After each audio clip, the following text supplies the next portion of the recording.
یہ جو نیکی کے بارے میں آپ کہتے ہیں کہ نیکی اور بدی کا شعور اللہ تعالیٰ نے انسان کی فطرت میں رکھا ہے، تو قرآن مجید کی سورہ بقرہ کی آیت 177 وہ مقام ہے جو اس تصور کی نفی کرتی ہے۔ میں وہ آیت آپ کے سامنے پڑھ دیتا ہوں۔ یہ آیت کا ترجمہ ہے کہ خدا کے ساتھ وفاداری محض یہ نہیں کہ تم مشرق اور مغرب کی طرف رخ کر لو، بلکہ وفاداری ان کی وفاداری ہے جو اللہ پر، یوم آخرت پر، فرشتوں پر، کتابوں پر، نبیوں پر صدق دل سے ایمان لائیں اور اپنے مال اس کی محبت کے باوجود قرابت مندوں، یتیموں، مسکینوں، مسافروں، سائلوں اور گردنیں چھڑانے پر خرچ کریں۔ اب یہاں پر تو جو قرآن مجید کی آیت ہے وہ بتا رہی ہے کہ نیکی کیا ہے۔ نیکی یہ نہیں ہے کہ آپ مشرق کی طرف رخ کر لیں، بلکہ نیکی وہ ہے جس کو اللہ نیکی قرار دے۔ تو اسی ضمن میں یہ مثال بھی میں پیش کر دوں کہ بظاہر ہمیں لگتا ہے کہ کسی بچے کو ذبح کرنے کا حکم دینا یہ نیکی تو نہیں ہے، لیکن ابراہیم علیہ السلام نے اللہ کے حکم پر عمل کیا تو وہ نیکی بھی بن گئی، باعث اجر بھی بن گئی، اور ان کی یاد میں آج تک قربانی بھی ہوتی ہے۔ تو قرآن مجید کا یہ مقام تو بتا رہا ہے کہ نیکی وہ جو اللہ نے کی، فطرت کو تو ریفر نہیں کیا یہاں پہ۔ یہ دو باتوں کو الگ الگ کر لیجیے۔ سیدنا ابراہیم کے معاملے کا ہم الگ سے جائزہ لیں گے۔ پہلے اس آیت کو دیکھیے۔ اس آیت میں تو وہ موضوع ہی نہیں ہے، مسئلہ ہی زیر بحث نہیں۔ اگر آپ اس کے سیاق میں رکھ کے آیت کو دیکھیں تو وہاں یہ ہے کہ مراسم عبودیت یا رسوم یا جو ایک فارم اختیار کی جاتی ہے، مذہب میں ایک صورت اختیار کی جاتی ہے، کیا وہ نیکی ہوتی ہے؟ یہ وہی مضمون ہے جو قربانی کے باب میں قرآن مجید نے واضح کیا ہے۔ یہ فرمایا کہ لن ینال اللہ لحومھا ولا دماؤھا ولکن ینالہ التقوی منکم۔ یعنی یہ جب تم ایک جانور کو ذبح کرتے ہو تو تمہارا خیال یہ ہے کہ اس کا گوشت اور اس کا خون اللہ کو پہنچتا ہے؟ نہیں، وہ تقوی پہنچتا ہے جو تمہارے دل میں موجود ہوتا ہے۔ تو یہ حقیقت کو بیان کیا ہے کہ نیکی کی حقیقت کیا ہے۔ وہ نیکی خواہ میرے باطن سے اٹھے، خواہ وہ میری فطرت سے اٹھے، خواہ وہ اللہ کے کسی حکم کے نتیجے میں نیکی قرار دی جائے، اللہ کا کوئی امر بن جائے، یا اللہ کی کسی نہی کے نتیجے میں اس سے بچنا نیکی بنے، ہر صورت میں اس کی حقیقت پیش نظر ہوگی۔ یہ اس آیت کا موضوع ہے۔ چنانچہ اس کو اس کے سیاق میں رکھ کے دیکھیے تو اصل میں قبلے کی بحث ہے۔ قرآن مجید اس پر تبصرہ کرتے ہوئے یہ کہتا ہے کہ یہ جو تم نے ایک بڑا مسئلہ بنا دیا کہ قبلہ وہ ہونا چاہیے یا یہ ہونا چاہیے، مشرق ہونا چاہیے یا مغرب ہونا چاہیے، یہ تو فارم ہے، صورت ہے، اس کی حقیقت پر نگاہ رکھو۔ چنانچہ دیکھیے میں نے اپنی تفسیر میں اس پس منظر میں آیت کو رکھ کر اس کا ترجمہ کیا ہے اور یہ بتایا ہے۔ آیت تو آپ نے پڑھ دی، میں نے اس کا ترجمہ کیا۔ یہ سمجھتے ہیں کہ اللہ سے وفا کا حق مذہب کی کچھ رسمیں پوری کر دینے سے ادا ہو جاتا ہے۔ یہ ہے اس کا پس منظر۔ اس پس منظر کو پہلے میں نے واضح کیا ہے۔ انہیں معلوم ہونا چاہیے، یعنی یہ سمجھتے ہیں کہ اللہ سے وفا کا حق، نیکی کا حق، یہ مذہب کی کچھ رسمیں پوری کر دینے سے ادا ہو جاتا ہے۔ بالعموم مذہبی لوگوں کے ہاں یہ تصور پیدا ہو جاتا ہے کہ وہ کسی فارم کو، کسی رسم کو اصل سمجھ لیتے ہیں۔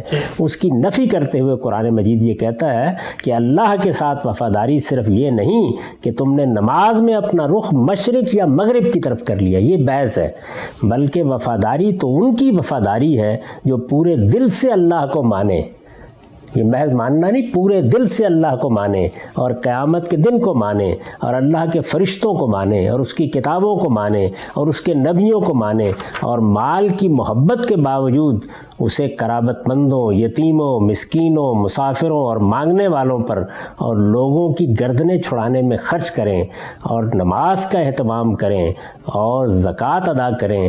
اور وفاداری تو ان کی وفاداری ہے کہ جب عہد کر بیٹھیں تو اپنے اس عہد کو پورا کرنے والے ہوں، اور خاص کر ان کی جو تنگی اور بیماری میں اور جنگ کے موقع پر ثابت قدم رہنے والے ہوں۔ یہی ہیں جو اللہ کے ساتھ اپنے عہد وفا میں سچے ہیں، اور یہی ہیں جو فی الواقع پرہیزگار ہیں۔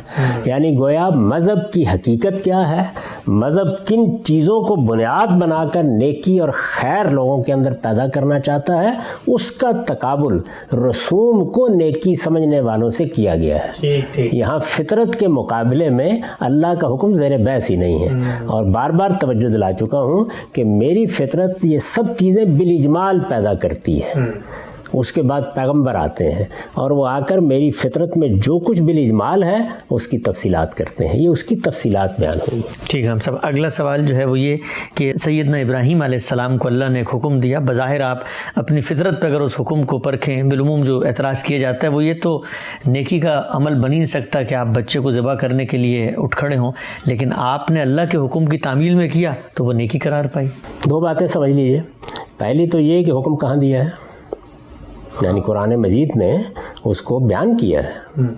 قرآن مجید میں 2-3 جگہ پر بیان ہوا ہے.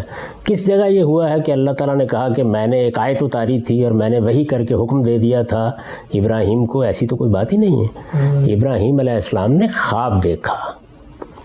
خواب محتمل الوجہین ہوتے ہیں، انہیں حقیقت پر بھی محمول کیا جا سکتا ہے اور ان کی تعبیر بھی ہو سکتی ہے. سیدنا یوسف علیہ السلام کا خواب دیکھ لیجئے، بادشاہ کا خواب دیکھ لیجئے. پیغمبروں کے خواب میں بھی یہ دونوں صورتیں موجود ہوتی ہیں، یعنی انہیں حقیقت پر محمول کرنا ہے یا ان کی تعبیر کرنی ہے. رسالت مآب صلی اللہ علیہ وسلم کے کتنے خواب روایتوں میں بیان ہوئے ہیں جن کی خود آپ نے تعبیر بتائی ہے، تو دونوں پہلو موجود ہوتے ہیں. تو اس لیے پہلی چیز تو یہ ہے کہ کوئی حکم اس طرح کا دیا ہی نہیں گیا تھا. لیکن برسبیل تنزل آپ اس کو چھوڑ دیجئے. آپ کہتے ہیں کہ فلاں چیز خیر ہے اور فلاں چیز شر ہے، کیا یہ مطلق ہوتا ہے؟ خیر اور شر کے کچھ تصورات مطلق بھی ہیں، لیکن بہت سی چیزیں تعلقات کے حوالے سے خیر و شر بنتی ہیں. میں اپنے بیٹے کو دیکھتا ہوں کہ اس نے ایک بیہودہ حرکت کی ہے، میں اس کو اس پر ڈانٹ دیتا ہوں. ہو سکتا ہے تعدیب کے طور پر تھپڑ بھی مار دوں. باپ کے حوالے سے یہ خیر ہے. اگر میری کسی غلطی کو دیکھ کر بیٹا یہی کام کرے تو شر ہے. تو اس لیے دنیا کے اندر ہر خیر و شر کو اس طرح مطلق طریقے سے نہیں دیکھا جاتا، بلکہ اس کے ریلیشن، اس کی نسبت کو سامنے رکھ کے دیکھا جاتا ہے. اسی طرح بعض موقعوں کے اوپر خیر و شر کے 2 تصورات متصادم ہو جاتے ہیں، ان میں بھی یہ فیصلہ کیا جاتا ہے کہ اس وقت کون سی چیز ہے جس کو ترجیح دینی ہے. مشہور مثال ہے جو عام طور پر دی جاتی ہے کہ اگر کوئی آپ سے پناہ لینے آ رہا ہے، اس کے پیچھے ڈاکو لگے ہوئے ہیں، کسی عورت کی وہ عصمت پر حملہ کرنا چاہتے ہیں، تو آپ کیا کریں گے؟ اس موقع پر جھوٹ بولیں گے، سچ بولیں گے؟ جھوٹ بولیں گے. تو ظاہر ہے کہ یہ ساری چیزیں اپنی نسبتوں کے لحاظ سے دیکھنا پڑیں گی نا. تو یہاں یہ دیکھنا پڑے گا کہ میرا کسی کو مارنا اور اللہ کا کسی کو مارنا یہ دونوں یکساں ہیں. میرا کسی کو مارنا اپنے حدود سے تجاوز کرنا ہے، اللہ سے بغاوت کرنا ہے، اللہ تعالیٰ کی اسکیم میں مداخلت کرنا ہے. اس لیے وہ بڑا جرم ہے. شرک کے بعد سب سے بڑا جرم قتل کو قرار دے دیا گیا ہے. اگر کوئی باپ بیٹے کو قتل کر دے تو اس سے بڑا جرم کیا ہو سکتا ہے؟ لیکن اللہ تعالیٰ تو روز موت دیتا ہے، روز فرشتوں سے کہتا ہے کہ جاؤ فلاں کو مار دو، ہواؤں سے کہتا ہے، زلزلے سے کہتا ہے، طوفانوں سے کہتا ہے. موت تو 1000 طریقوں سے آتی ہے.